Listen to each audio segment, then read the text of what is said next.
All right, folks, welcome back for this star-studded extravaganza.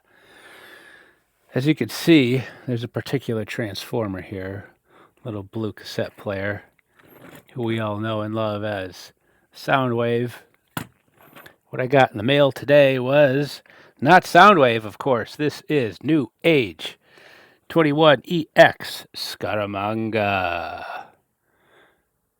named after, of course, or in reference to the James Bond classic, The Man with the Golden Gun.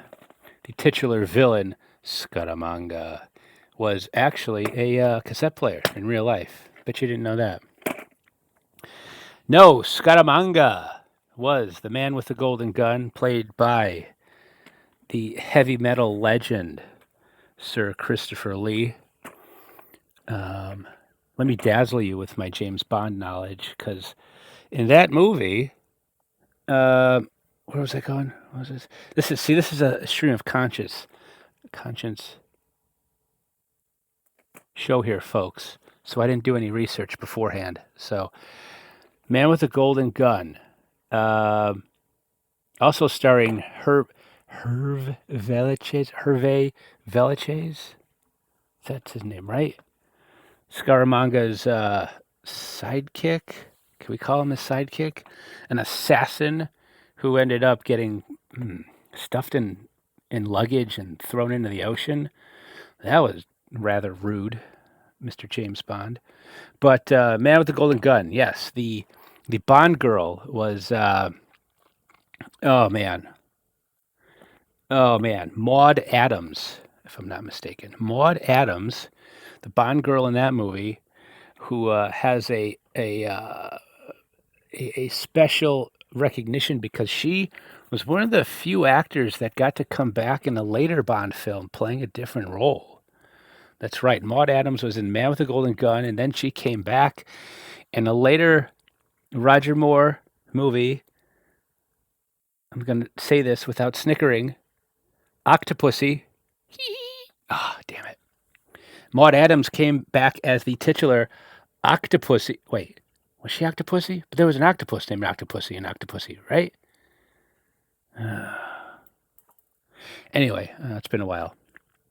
And there were some other people who came back. I do not remember the actor's name, but there was the actor in You Only Live Twice that was Bond in Japan. The actor played Bond's ally in Japan, his expatriate, his English ally in Japan, who got knifed in the back through a paper wall. Come on, Japan. Make thicker walls. He got knifed in the back. Then he came back. Gosh, was it the very next movie? Was it Goldfinger? He came back in the intro to Goldfinger. He was a guy who had cosmetic surgery to look like Ernst Blofeld with hair, the hair version of Ernst Blofeld. And then he got dumped in a vat of goo or something, right? And then there was another actor, of course, the eminent Jodan Baker, if some of you might know as Mitchell from the blockbuster 70s movie Mitchell, which I only know because it was on the blockbuster 90s television experience called Mystery Science Theater 3000. It was the last episode with Joel, in fact. They played Jodan Baker's Mitchell, which was a horrible movie, excellent episode, MST3K. Check it out. Jodan Baker. Oh, getting back to Jodan Baker played the bad guy in The Living Daylights, the first Timothy Dalton movie, who was very underappreciated James Bond. By the way, Timothy Dalton. Maybe I have a bias because we share the same first name. Excuse me. So unprofessional. Jodan Baker played one of the bad guys in that movie. The general. I don't think he was a general, though. He was just a dude. And then he later came back in one of the Pierce Brosnan movies. I think Die was in the title, right? Ooh. Die Another Day? Is that the one? The one with Halle Berry? Joe Don Baker came back as a CIA asset who was aiding James Bond. Yeah, that's that. That's it, folks. It's all from memory. I didn't look this up beforehand because again, stream of consciousness. Maybe post. Maybe I'll in post I'll put up some pictures or something. But this is not a James Bond video. Pierce Brosnan, by the way. Um, Timothy Dalton was kind of a stand-in. He got 2 movies because they were waiting to get Pierce Brosnan in. Pierce Brosnan was under contract with NBC when Roger Moore left. 80-year-old Roger Moore, when he finally left. I don't want to throw shade on Roger Moore. I grew up with Roger Moore, James Bond, so I don't want to throw any shade at him. I love Roger Moore, but still Sean Connery's James Bond. They couldn't get the MGM, the Broccolis, or the Broccolis, as someone I've heard say. They couldn't get Pierce Brosnan, so they had to go with Plan B, which is Timothy Dalton, who was only got 2 movies, very underutilized, very underappreciated James Bond. Love that. But you got to admit, Pierce Brosnan, I mean, the dude is the archetypical English gentleman, is he not? Although he's Irish. I mean, he just looks like James Bond. Seriously. Not like Sean Connery is the best and all, but he was a little too beefy, right? A little too beefy as a Bond. Although that's all relative because you take, someone like, what's his face? Daniel Craig, who's pretty beefy by modern standards, but Sean Connery was a bodybuilder, folks. If you didn't know that, dude was a legit bodybuilder. He had some beef, but not what you'd consider beefy by today's standards. We're talking Transformers, people. Okay, let's get back on track. Here's my smorgasbord of sound waves. Love the sound waves. He was one of my favorites growing up because, the dude had kids in his chest he could send out to do his dirty work. Come on, man. Just launch them out. And, the toy was fantastic because it was kind of big. Should I transform this? It's pretty big, chunky robot and well articulated, compared to the other Transformers. What's happening here? Come on, dude. Compared to, some of the other Transformers that transformed into robots with like legs that couldn't move or bend, or whatever. Even though your knee doesn't bend that way, does it? Wait, can we flip that? No, it doesn't flip around. Why isn't his foot coming out? God damn it. There. Mother. This is the 40th anniversary reissue, by the way, so don't act like I don't know what I'm talking about here. This is not an original Soundwave, but it's the closest thing you're going to get these days without buying an OG, which I probably could have bought an OG for the same price as this thing, because this was like $40, right? $40 for a big chunk of plastic. Although the feet's here, the foot's, that's die cast. That's good. So anyway, I mean, look at that. That's impressive. That's an awesome toy. So that was cool. Even though I didn't have one when I was in my ute, one of my friends had one, and it's like whenever I'd go over his house, I'd like look for Soundwave to play with because he was just wicked cool. And, the character's nice and all. We've got Transformers Prime Soundwave, who is just awesome. I mean, goddamn, if they could have made the whole series about Soundwave, that would have been fantastic. He was great. Although, have him not talk, except for that one time. I don't know. I guess it was kind of cool. But, yeah, bot mode here was really cool. I don't know about these, like, creepy arm things that popped out of his chest or whatnot, but that was definitely cool. I really enjoyed Prime, and I liked that version of Soundwave. Then you've got your Takara Masterpiece Soundwave, which is the toy deco, toy themed version of Soundwave. I mean, this is an excellent figure. Again, not to diminish anything, but the guy transforms into a box, so it you got a lot to play with here. You know, you don't have to go crazy trying to get everything into weird angles. You got to twist it and this, that to fit whatever. He transforms into a box, so you can't screw it up. And then Takara didn't screw it up here. This guy here, Robot Paradise, Acoustic Wave. That might be my favorite Transformer, my favorite figure there. Fans Toys really freaking knocked it out of the park with this figure. Love this guy. This guy got me into trouble starting off, sliding into my midlife crisis with Transformers. This guy was... Oh, that's not a ratchet joint?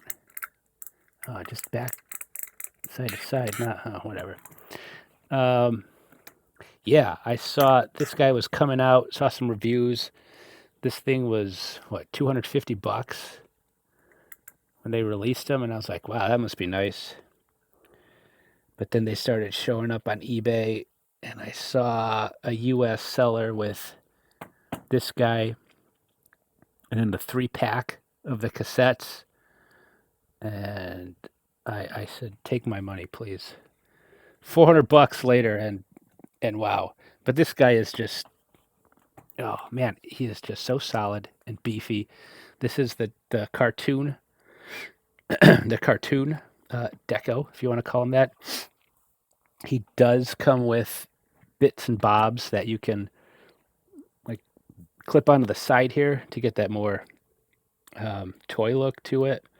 He does have a different... If it hold it, no, that the face must pop off. I don't think it's a different head.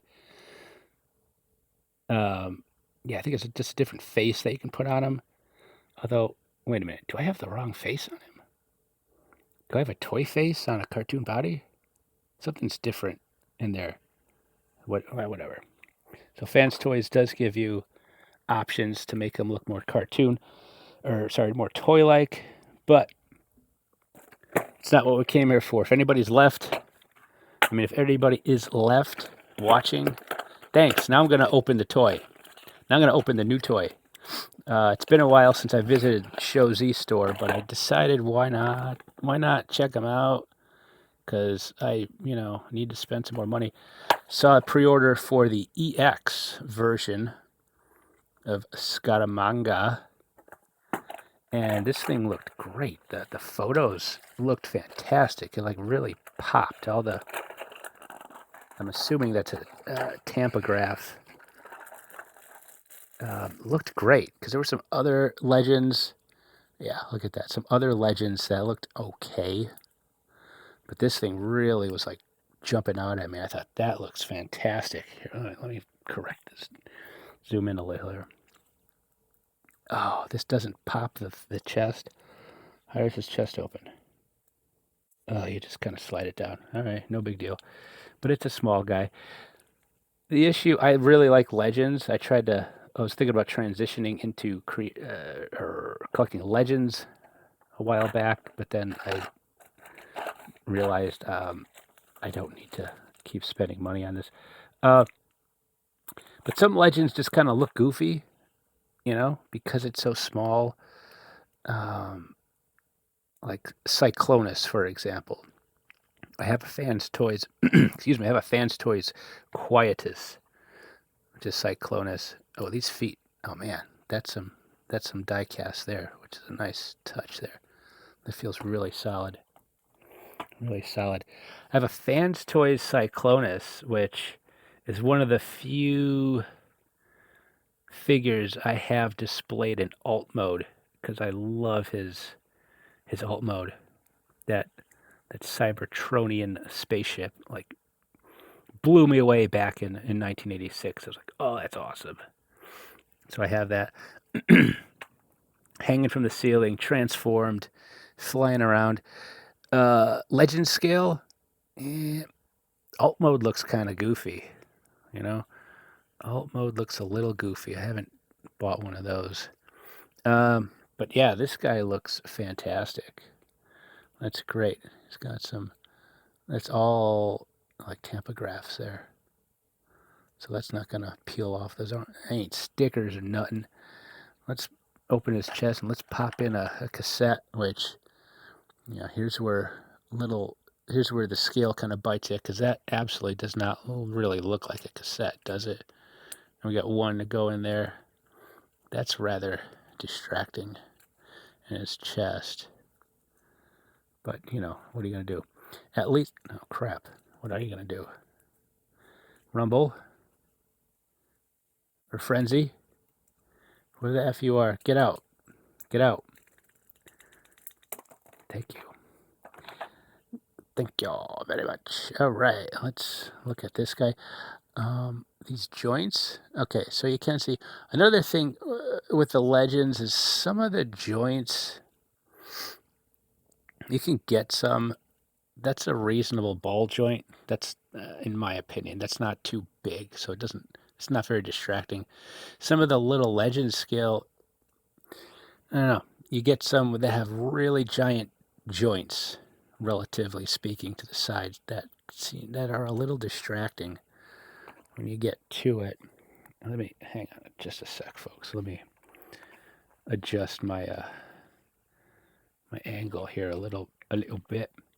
Let's open up our little pack so we get a handful of hands for Mr. Wave. And do these do anything extend? Oh, that extends a little bit. Yeah, ooh, that extends a bit. Oh, which one's which? Oh, they're the same. Never mind. So there you have his. Those are the same. Little shoulder accessory there. Oh, here we go. Here's a little tip, just the tip there to put on his gun. It's always seemed a little odd to me. Well, then again, we're assuming Soundwave's right-handed. To have the cannon thing on his right, then the gun in his right, but that's just me trying to make conversation, isn't it? We got some pile driver thingies for the micro cassettes. I am digging this, folks. Again, maybe it's just me and my bias towards people named Tim and Soundwave, but this guy's fantastic. And even, goddamn, look at this guy. Oh, are these? Can we pop off his little guns here? Or what's going on here? Does this slide up? Interesting. Okay. No. Okay. I can see it. I'm digging it. And then what do we do with the arms? Do we just fold this up and just slide the arm in here? Of course, I could look at the instruction booklet, but I don't want to. But that's cool. Look at that little fella. A little fribber or cool. Got some hands. You got your jazz hands, and you got your pointy accusatory hands. Oh, yeah, we got the eject button finger. Nice. Very nice. That didn't focus very well. Okay, but looking at the figure here, this thing's freaking awesome, and I can't believe, oh my God, look at this video. Look at how long I've been rambling on about absolutely nothing. This guy seems to be very articulate. Nice spread there. Very nice knee joint there. Although it's only a single joint. But, oh well, what are you going to do? Look at that ankle pivot, or ankle tilt rather. That is just a little tilt. Fantastic. Arms move around very nicely. You get the ball joint on the fists that you can easily replace. His head goes all the way back. This thing's great. I can't wait to play around with them some more. Soundwave. Not Soundwave. Newage Scaramanga, the EX21EX. This is the jazzed up, toy looking deco of Soundwave. This thing's freaking awesome. Oh, I'm so glad they came out with something that looks that great. That's fantastic. Thank you, Shozy Store. Thank you, Newage. Oh my God, I love Transformers. Thank you for watching, everyone. I hope you learned something about James Bond. Bye.